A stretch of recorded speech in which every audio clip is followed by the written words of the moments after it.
So Bethany, first tournament back since the Australian Open. Now you reached the final. Congratulations. Thank you. How do you feel?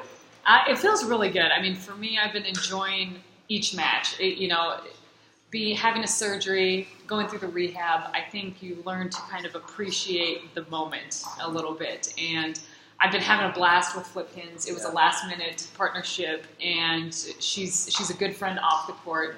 And obviously, she won last week on grass, so I felt like I had picked up a partner that had some good momentum. But the things she comes up with at net, I mean, it's super impressive. So I've really enjoyed playing with Kristen out there.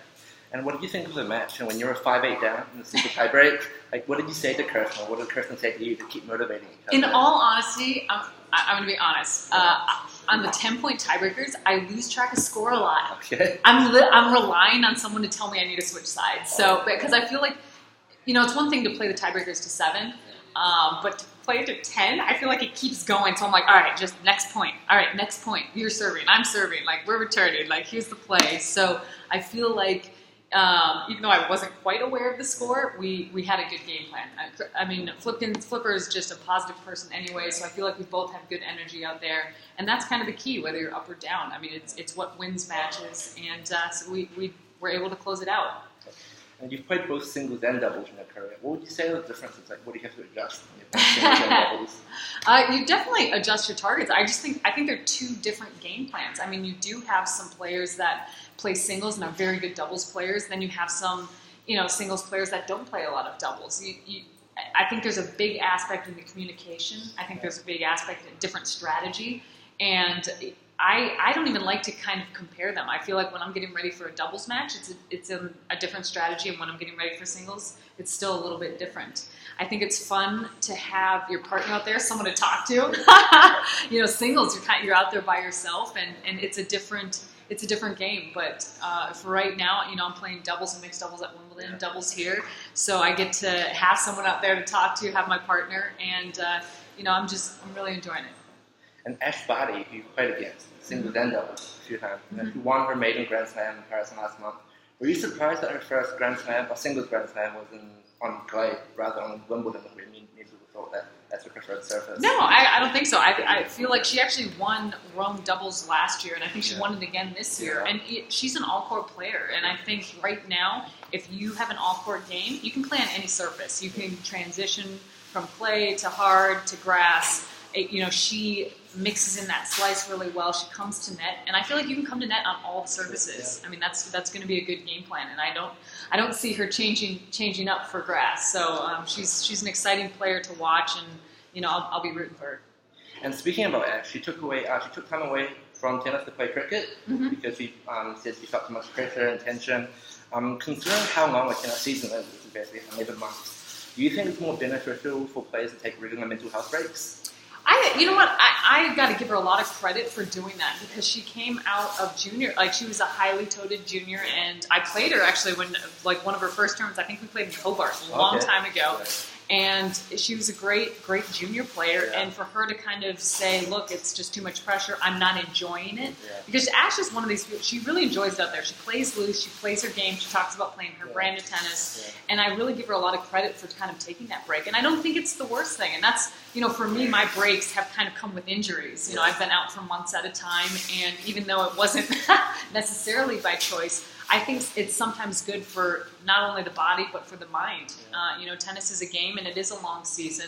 So I think it's important to kind of take your breaks when you can and enjoy it. I pick and choose the tournaments I want to play, but I give myself weeks off. I give myself days off. I look to, after a long swing of tournaments, I'll take a couple days to enjoy somewhere around the world, because otherwise it's planes, trains, automobiles, courts, practice, and it's just kind of this vicious cycle till November.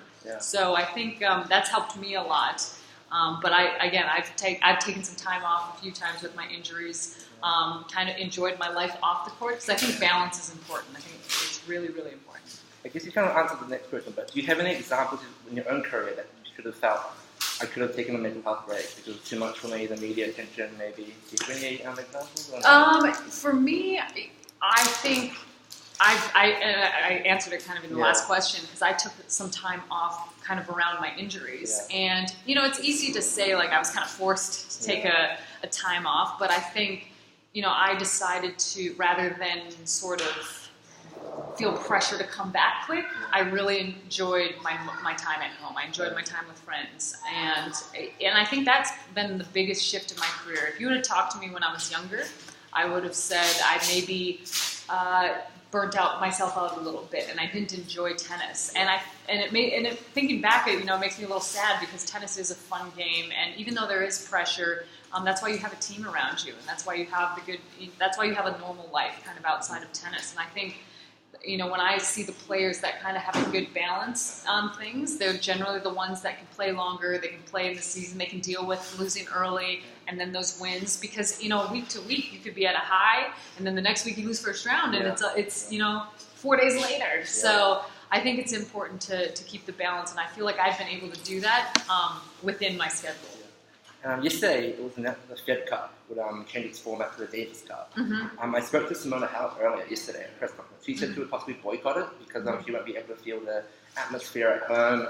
What do you think? Because it's pretty much important for you as well. You know what? It's actually a topic that we've talked about a lot over the last years, and we needed to kind of find a way that Fed Cup could fit into the schedule as well. We had the finals was being played in November, and then we had 2 other weeks, and it was tough to add more weeks onto the players' schedules. So, we're going to continue the talks right now. I'm actually on the player council, so we're going to be talking with ITF, we're going to be talking with Fed Cup, and kind of coming up with these win-win scenarios and see what we can do about it. Because I think it's important for everyone to represent their country. But I will say, we come to tournaments like here in Eastbourne, and it says Bethanie Mattek-Sands, and it says USA. Like, we're all really proud for our countries, whether we're playing Fed Cup, whether we're playing Olympics, or whether we're playing week to week in the tournament. So, but I think it's important to kind of get behind some of these countries, get them excited about tennis, get them excited about their players, and that's really my goal with Fed Cup, is how can we create that excitement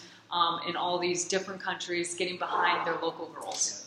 Yeah. Talking about playing for your country, next year's the Olympics. Mm-hmm. Do you have any goals or expectations coming to next year? Have you thought about it? Of course, yeah. Rio was my first Olympics. Yeah. Obviously, I got a gold with Jack Sock in the mixed doubles. So, one of the big goals right now is to make the 2020 team. Yeah. There's a lot of time between now and then. Yeah. There's a lot of tournaments. So, it's definitely kind of in the horizon. But, I'd love to be in Tokyo. I think it was such a great experience in Rio. Yeah. I want to do it again. And on the men's side, there's the Laver Cup.